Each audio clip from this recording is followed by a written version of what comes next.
Thank you, men who got the memo that today is either Cuba Day or Hawaiian Shirt Day. And a special thanks to Ben for digging back into the Costco vault and wearing the exact same shirt I am. So that's fantastic. All right. So before I jump into the teaching today, this is an epic story we're looking at. Actually, it's the beginning of a grander, more epic story, but it's an incredible story.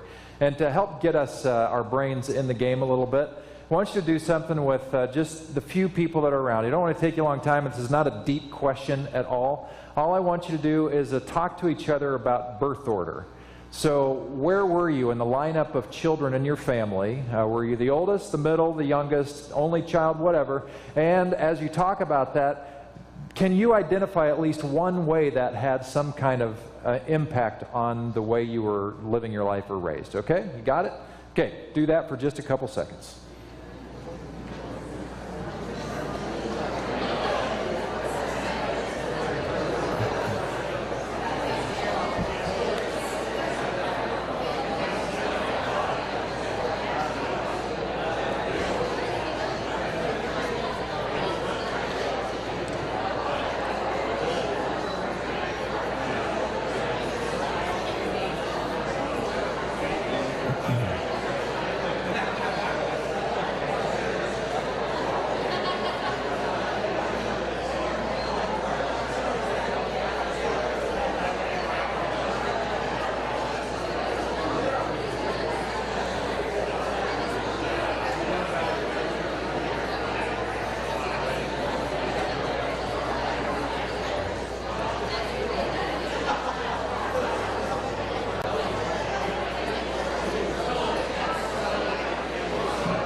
All right. Apparently this birth order thing is a real deal. How much you guys are talking. And just out of curiosity, how many of you have read anything about birth order, like the birth order book or anything like that? Yeah. So I am the youngest of 4 kids. My oldest sister, Becky, is 11 years older than me, and the next youngest or oldest sibling for me is 5 years older, and that's my brother. And so I know what it is to experience the birth order reality. From having to be the clown a little bit in the family to get any kind of dessert or chips or whatever, or attention, or completely ignored because my parents were so tired by the time they got to me. So I understand these dynamics, and we see these things show up a little bit in today's text. So it's not going to be on the screen today, so grab your crosswalking guide, and the text is there, and there may even be some things worth highlighting and underlining today. So I invite you to grab a pen if you want. And just as a reminder, when we jump into this text, we need to approach this in kind of an ancient way. When we approach it like it's the first time we've read it sometimes, or like it's a newspaper article. And we look at it as a distant story that's interesting. It's part of our Bible. We know how the story ends. But you know, when you're ancient, when you are the people who are not the first readers of this, but the early campfire storytellers of this, you have a different agenda with it. This is a story that would be shared probably over your lifetime hundreds of times, where you'd refer to the story we're going to look at.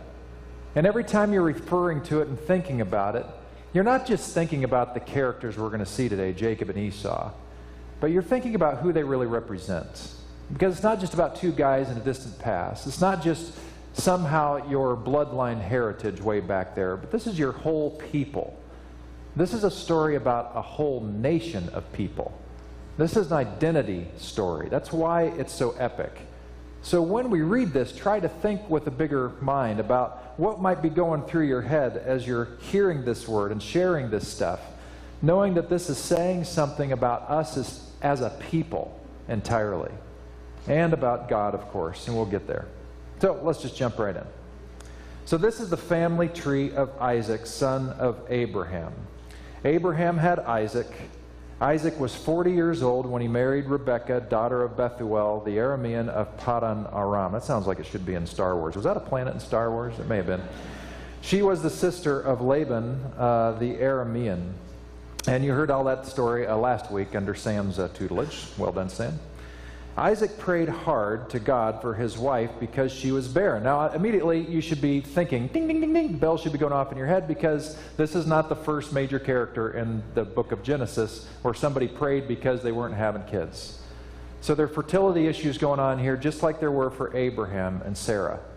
And just as we're going to find out, they were having trouble having kids way late into life.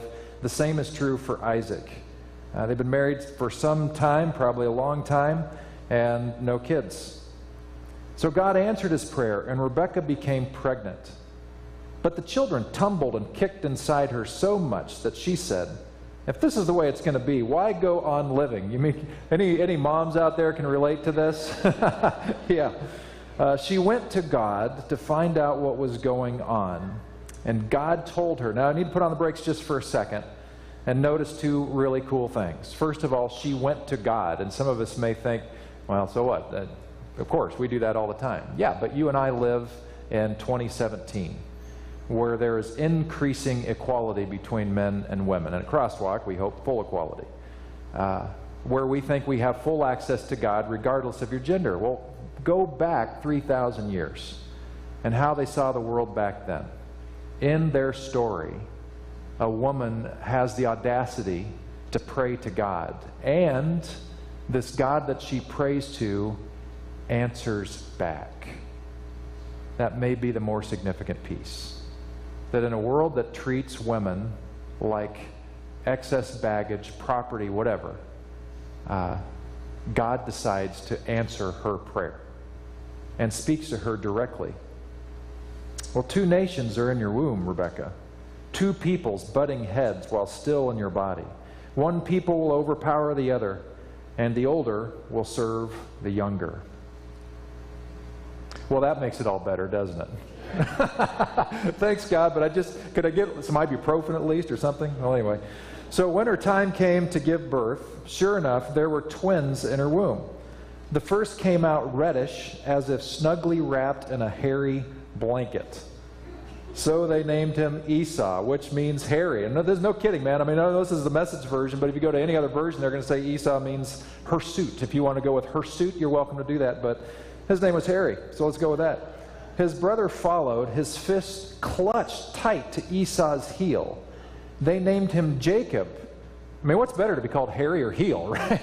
But that's what Jacob means, heel. And Isaac was 60 years old when they were born. So, you know, he's nearing retirement age. He's already collecting Social Security almost. And now he's having kids. Now, I wanted to give you a little extra factoid here, which will impress all of your Bible nerd friends. So, if you fast way forward, this is really bonus to this. It has nothing to do with what I'm talking about today, but it does make an interesting theological point. So when Jesus is doing his ministry and he sees a guy that's been born blind, and his disciples ask him, why is this guy born blind? Is this because of his parents or his grandparents, or did he do something? Now that last part, did he do something, actually dates all the way back here, because there were some in the Jewish theological tradition that believed that sin started in utero. And they pointed back to this story, that the brothers were fighting each other even before they gasped their first breath of air. Isn't that interesting? And so that's why it was thought you could be cursed right out of the gate because of sin that may have been taking place in the womb. Interesting. All right, so the boys grew up. And this, by the way, is a massive illusion, right? So the boys are fighting in the womb, even as Esau's, becoming the first one out. Jacob's grabbing the heel. I mean, as if that's happening, right? I mean, you know what I mean? So anyway, that's just, there should be major signs flashing your head. Remember that, because that's there for a reason. The boys grew up.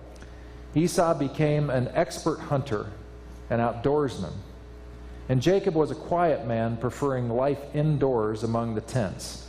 Now, sometimes we look at that and think, oh man, this guy's, what kind of guy is this? I mean, he's not a real man. He's spending time inside the tents. Well, actually, there's no way to think about this. Esau loved to get outside. That was where his world was, where his life was. And Jacob was more on the book smart side. He liked to keep it inside. He wanted to hear more of the stories, understand that kind of stuff. Just two different tracks. Not one is better than the other. But don't look at this as one is significantly better, or they're just different. Different styles, different kids growing up. But here's something coming up that's tough. Isaac loved Esau because he loved his game. But Rebekah loved Jacob. Let's read that one more time. Isaac loved Esau because he loved his game. But Rebekah loved Jacob. This means Dad had a favorite. And it means Mom had a favorite. And I guarantee you they both knew it. And I guarantee you that Jacob was much more aware that Esau was Dad's favorite than Esau was. Because it was just the life that Esau grew up in. So, end of August, my parents, who celebrated their 60th wedding anniversary just a few weeks ago on Flag Day, June 14, they are celebrating by spending our future inheritance by taking us adult siblings, their 4 kids and spouses, on an Alaskan cruise. Isn't that awesome? Yeah, way cool. And so, so the kids, us siblings, were talking, well, what can we do to, honor them? They don't really need anything, so, buying them a appliance or something really doesn't make any sense. So we decided that we're all chipped in, and we send a check to help boost them up to first class. So when they're flying from probably Michigan to Seattle and on through, that they get the royal treatment and fly first class. Isn't that a sweet thing for us to do? So anyway, I got the memo that I hadn't sent the check in yet. In all honesty, it was because I just wasn't quite sure of the date and all that. But anyway, so I texted my sister and said, hey, Ann, I can't even remember, is it 150 or 200 bucks? What are we all kicking in here? And she said, she texted me back, says, I looked it up, it's 150. And so I texted her back and I said, well, I'm going to write a check for 151 to maintain my position as the most favored child in the family. And she texted back and said, it's too late. Your brother Mark will always be the favorite. Which is true, unfortunately. So anyway, this is a thing, and I just want you to think, just stopping in the story already, and you're around the campfire, and you're listening to the story, and as you grow up, and you're in the fields, you're doing your jobs or whatever, as you're raising kids and all this stuff, you got to be asking yourself the question, how did that jack with Esau and Isaac? The fact that it was clear that they were favorites. How does this birth order thing play out? How did that mess with them? And knowing that we're talking about not just a family dynamic that all of us relate to, that's part of why this is such an epic story. You haven't really paid much attention if you're not relating to the story already. But then to think about what this means as a nation, and how do we think about this as our people, that this is sort of our collective story. It says something about us. Really interesting stuff. So major setup here. We know we got favorites going on. And this pattern, by the way, unfortunately, I don't know if we'll get to it this year. I don't think we do. But Jacob doesn't learn the lesson. And he has his own favorites when he has his own kids. And it causes all kinds of problems. You're like, hey, dummy, didn't you learn anything? Didn't your therapist teach you anything? They didn't have therapy anyway, but you know what I mean. So anyway, that's the setup. And one day, Jacob was cooking a stew. And Esau came in from the field, starved. Esau said to Jacob, give me some of that red stew, I'm starved. That's how he came to be called Edom. Edom is also a geographical region, red. So not only was he hairy, but he was red. So you could call him red or hairy, and he would answer to both. And Jacob said, well, make me a trade. My stew for your rights as the firstborn. You know what they say is that a way to a man's heart is through his stomach. You know, I actually read an article that's actually statistically accurate, but not just for men, but for women too. You know, my wife must have read that article 25 years ago, because like on our second date, I went up to her apartment where she made me dinner, and before she would serve me beef stroganoff, I mean, she pulled out all the stops. She said, I'm going to need a little commitment from you here if you're going to taste this beef stroganoff. And I said, it's only our second date. But I went for it because it was great beef stroganoff. And so here we are today. So we know this thing works, and that's what's happening here. Jacob knows that his brother is vulnerable. He's hungry. He desperately wants this delicious food. And he knows that Jacob makes a mean red bean chili or lentil soup, whatever that stuff is. And so Esau, in his desperation, says, I'm starving. What good is a birthright if I'm dead? And Jacob said, first swear to me. And he did it. On oath, Esau traded away his rights as the firstborn. Jacob gave him bread and the stew of lentils. He ate and drank, got up and left. And that's how Esau shrugged off his rights as the firstborn. And when we think about this story, this is an origin story. It's a birth order story. It's a favoritism story. But it's also an origin story where we look at what was transacting between these two brothers and what it said about their character going forward. Now, my background, at least my bachelor's anyway, is in psychology. And part of what is, I think, true is that a lot of things that happen to us early in life stay with us. Patterns get set in motion. Ways of thinking about ourselves and the world are very sticky at a young age. In fact, they say that a lot of who we are is formed at a very early age, like preschool level kind of stuff. And it's almost like you're on rails from that point. And the thing is, I did some interior work in college, just thinking through stuff, and it was pain that led me to do the interior work, the self-reflection stuff in college.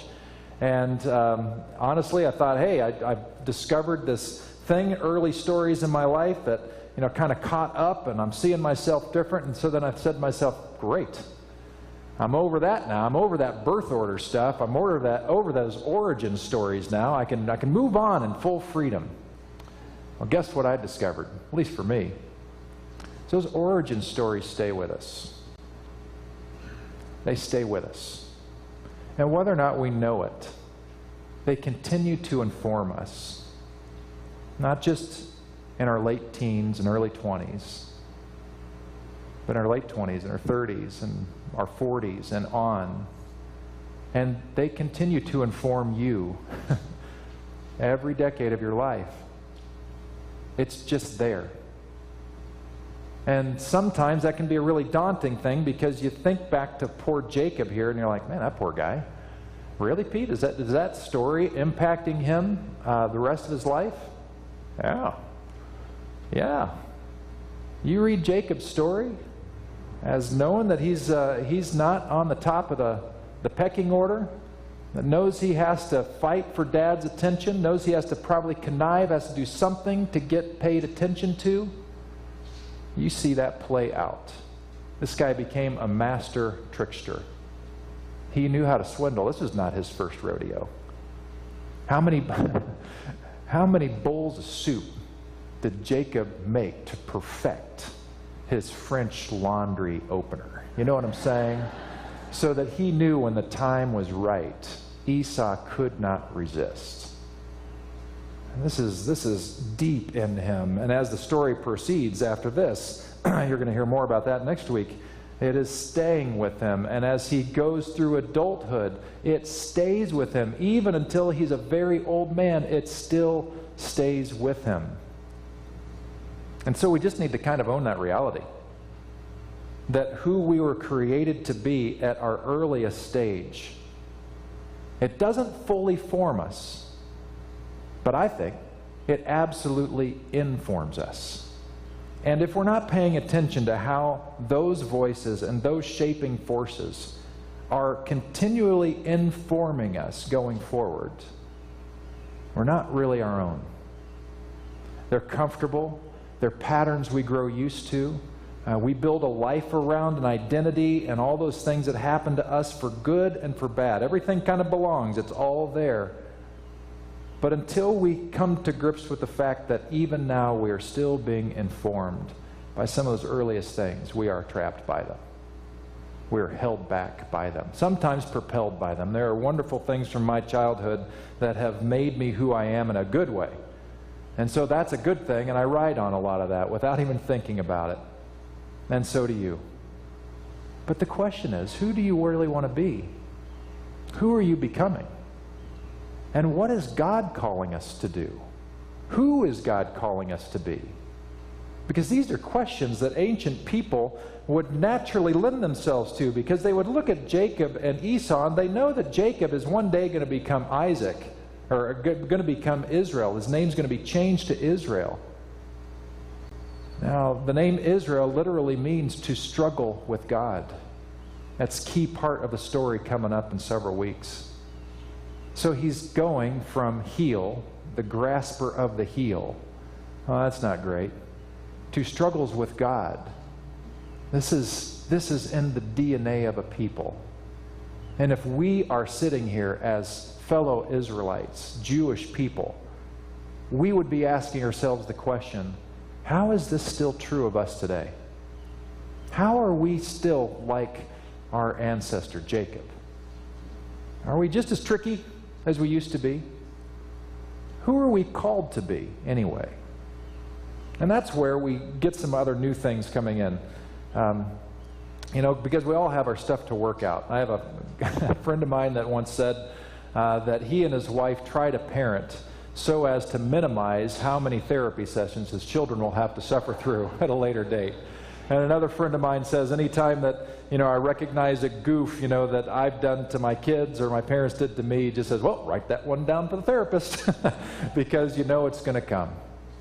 Well, is that the only option? Is there another way? What is God calling us to be? Because this whole story in Genesis is about God calling a whole people to become something new and different, to see the world differently.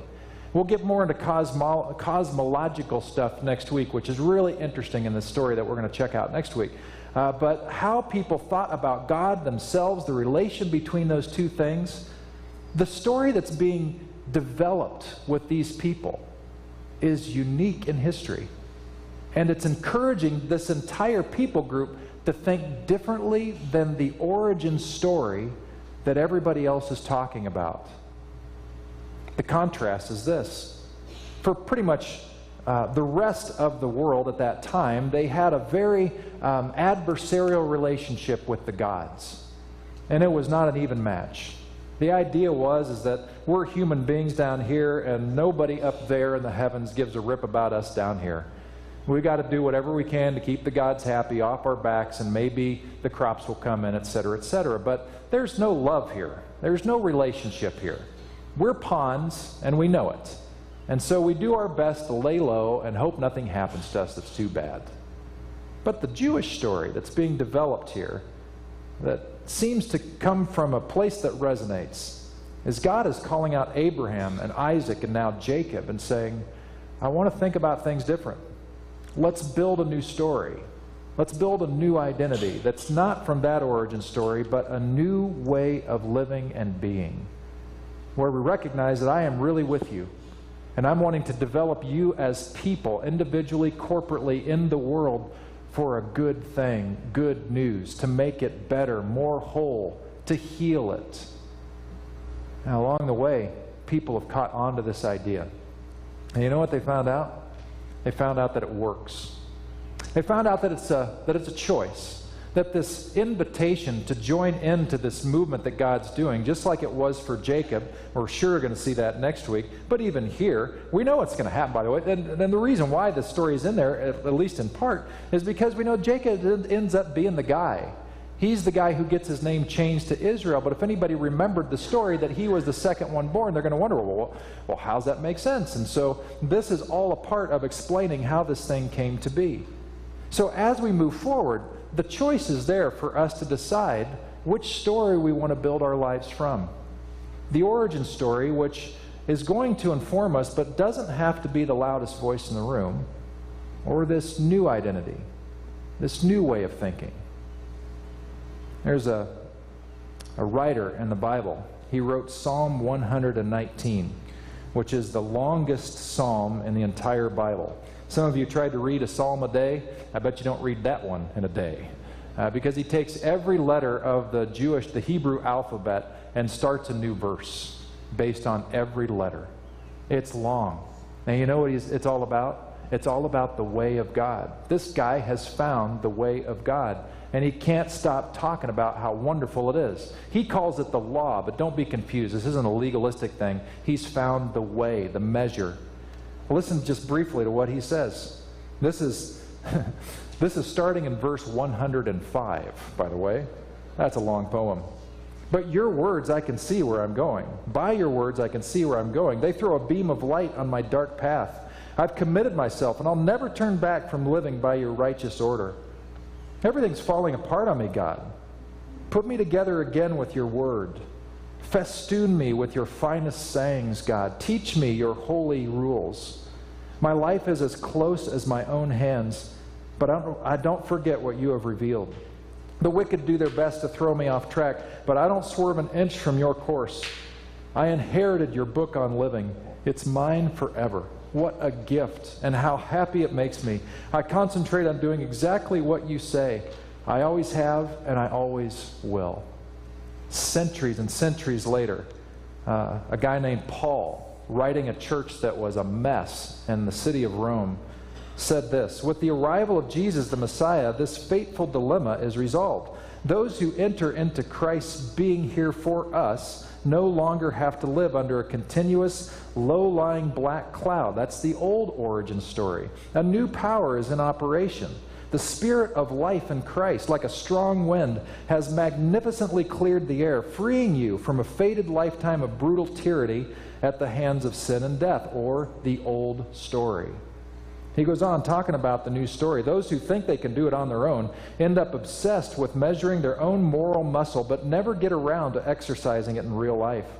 Those who trust God's action in them find that God's Spirit is in them, living and breathing God. That's new, guys. That's new. That was never understood prior to this time. This is a new awakening that's happened. Obsession with self in these matters is a dead end. Attention to God leads us out into the open, into a spacious, free life. Focusing on the self is the opposite of focusing on God.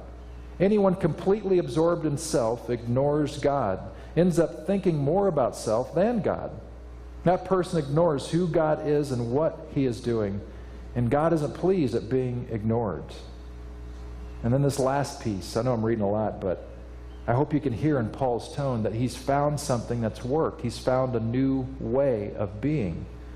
It says, for you who welcome him, in whom he dwells, even though you still experience all the limitations of sin, all the disharmony in our lives, you yourself experience life on God's terms. It stands to reason, doesn't it, that if the alive and present God who raised Jesus from the dead moves into your life, he'll do the same thing in you that he did in Jesus, bringing you alive to himself? And when God lives and breathes in you, and he does as surely as he did in Christ, you are delivered from that dead life. With his Spirit living in you, your body will be as alive as Christ. That's very hopeful news, because some of you have horrible origin stories, horribly painful origin stories, where you were told a certain thing about yourself literally out of the mouth of your parents or people who were raising you. Or maybe they didn't say it, but they showed it with every bit of their behavior. And you felt shackled by it, more than informed, tortured. But the good news that we see in God, that we see in Genesis all the way in and through Jesus, is that there's a new story. There's something else that can grow. You don't have to be what you were. And the origin stories, while it will still inform us, can provide the fodder and the stuff to work with, the grist for the mill, so that we can become who we're really meant to become. Free, whole, well. Now, Jesus talks about this. It's not an easy path. And at one point, he used a metaphor, as he often did, in a parable.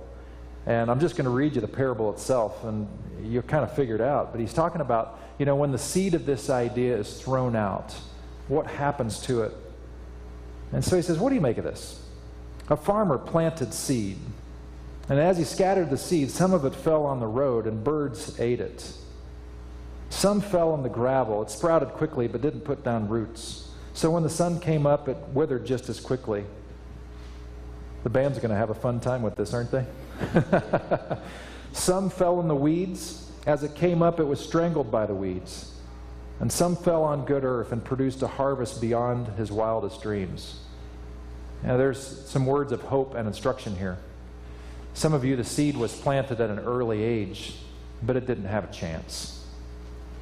And you haven't experienced the life that you were really meant to have. A life of wholeness, health, well-being, freedom, impact, meaning. Because where that seed landed just never had a shot. And some of you even now know that you are surrounded by weeds. And it's hard for anything to grow. And some of you are looking at your soil, and if you're honest, you're like, boy, my soil is pretty rock hard right now. No wonder I'm not experiencing more of this new thing. Well, the word of hopeful instruction is this. As soon as you know the soil matters, how you're cultivating this thing, this new identity, this new reality, away from these origin stories which Jacob is going to struggle with literally to the end of his life, when you realize that there's a new thing, now you have the opportunity to do something about it and with it. You have the opportunity to grow into the seed you want to grow into, the person you want to become. My question is then, where you are right now, would you prefer to stay exactly where you are right now, or would you prefer to become a little more whole, a little more well, have a little more influence for good and peace in the world, a little more lovely, a little more joyful, maybe a lot more in all those categories? Well, you'd have to be dumb as a rock not to want to see things grow forward. I don't mean to insult you if you're dumb as a rock, because you just might be. And that's okay, because most people are. Because they look at what's before them and they hear there's a different way, and they already know what that way, what that invitation, that choice is going to require. It's going to require a stretch. Because as the Spirit of God works in our life and invites us forward, invites us to grow, it's going to mean we think differently. It means we do differently. It means we enter the world differently than we have before. And so we're not dumb as rocks, I guess. We just may be comfortable. I don't know. I guess you got to fill in that blank. But I hope the better thing is that you realize what's before you and go after it. And know that it's not this all-at-once thing like we're going to see. Jacob struggled from birth, and he struggled with it. He was informed by it. He grew a lot through his journey, but it was a journey. And he became more and more the man God shaped him to be. But it was a journey, and he lived up to his name, struggles with God. God struggling at times against him, and God struggling sometimes with him to become who he was meant to be.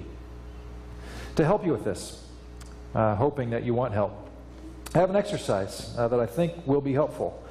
This is an ancient prayer technique called the Examen. And this comes from Ignatius. I gave it to you in this fancy full-color print to take home, maybe frame it, put it in your office or on your refrigerator, I don't know. And here's my challenge for you. It's called the Prayer of Examen.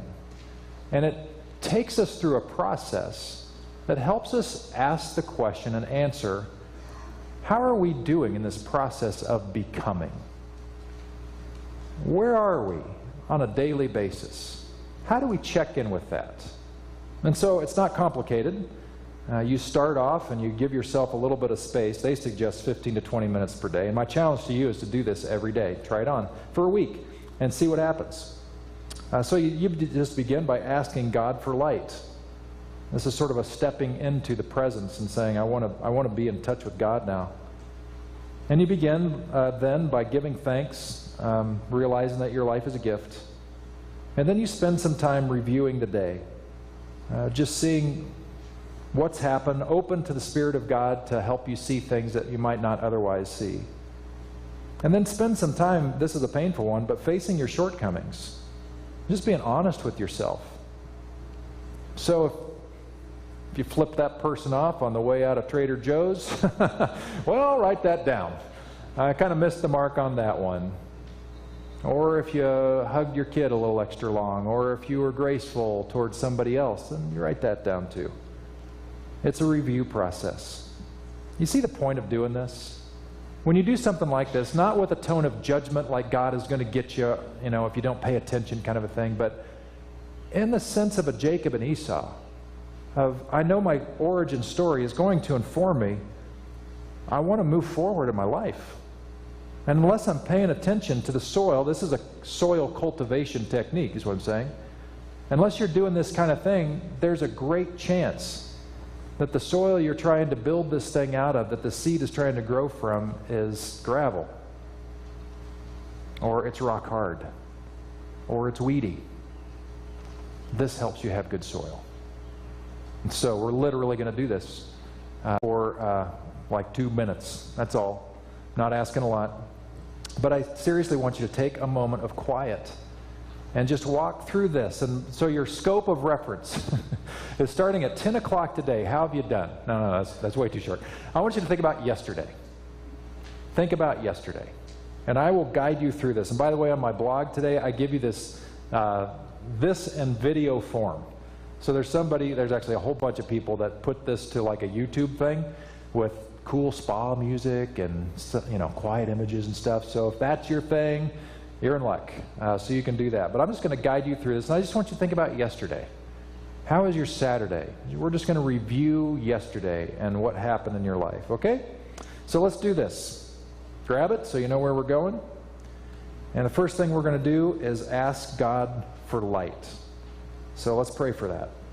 So God, as we go into this prayer of examine collectively in community, I pray that we'll shut out the noise and that we'll actually pay attention to what you might be wanting to say to us and help us see. Because sometimes we've allowed the shadows to get so strong that we don't even know they're shadows anymore. And unless your light comes, we don't have a shot. So we know we need your light, and we're asking for it. So light of God, shine upon us. And now, God, we take a moment to give thanks because we're here and we have life, we have breath in our lungs, and as hard as sometimes life can be, it's still a gift. And there are beautiful things happening all around us, and we're grateful for that. So, folks, just take a moment in your silent prayer and give thanks to God for whatever comes to mind. What are you grateful for today?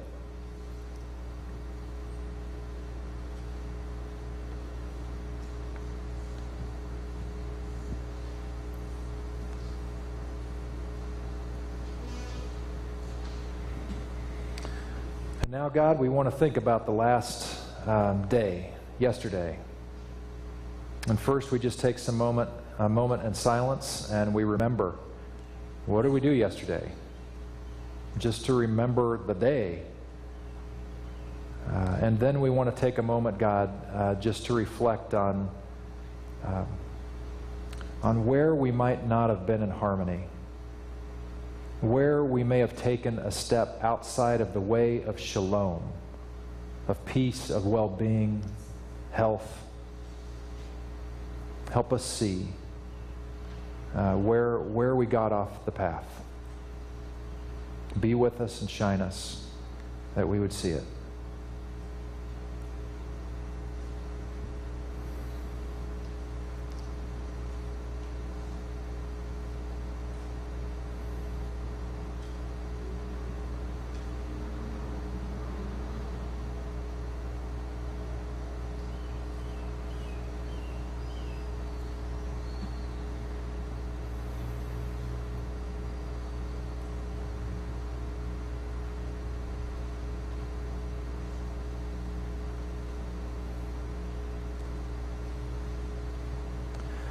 of us, God, it was attitude. And our attitude was not shalom. Maybe we were hurried. Maybe we didn't ever take a deep breath the whole day. And we never really smelled any of the roses that were all along the path. Maybe we were angry. Maybe we were annoyed. Some of us, it was attitude. Some of us, God, maybe it was our behavior.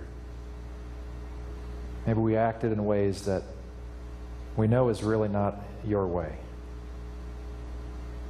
And we know it didn't do anything to help move us forward or make us more whole. And it probably didn't help anybody around us.